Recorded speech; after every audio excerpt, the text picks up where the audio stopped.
حضرت امیر المؤمنین ایدہ اللہ تعالی نے فرمایا، اللہ تعالیٰ نے یہ بھی ہم مسلمانوں پر احسان فرمایا ہے،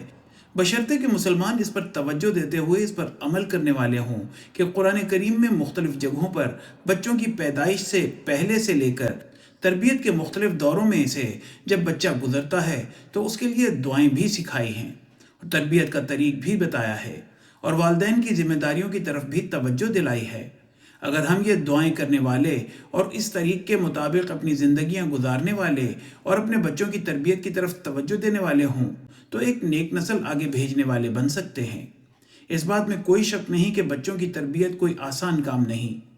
اور خاص طور پر اس زمانے میں جب قدم قدم پر شیطان کی پیدا کی ہوئی دلچسپیاں مختلف رنگ میں ہر روز ہمارے سامنے آ رہی ہوں تو یہ بہت مشکل کام ہے۔ لیکن اللہ تعالیٰ نے جب دعائیں اور طریق بتائے ہیں تو اس لیے کہ اگر ہم چاہیں تو خود بھی اور اپنے بچوں کو بھی شیطان کے حملوں سے بچا سکتے ہیں،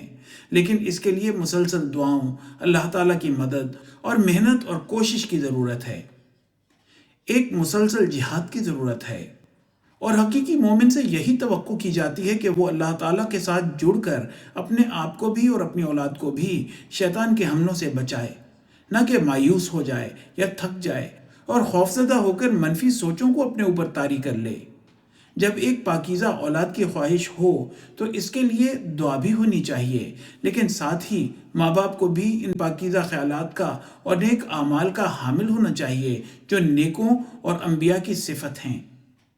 ہر ماں اور باپ کو وہ اختیار کرنے کی ضرورت ہے۔ بعض دفعہ مائیں دینی امور کی طرف توجہ دینے والی ہوتی ہیں، عبادات کرنے والی ہوتی ہیں تو مرد نہیں ہوتے۔ بعض جگہ مرد ہیں تو عورتیں اپنی ذمہ داری پوری نہیں کر رہی۔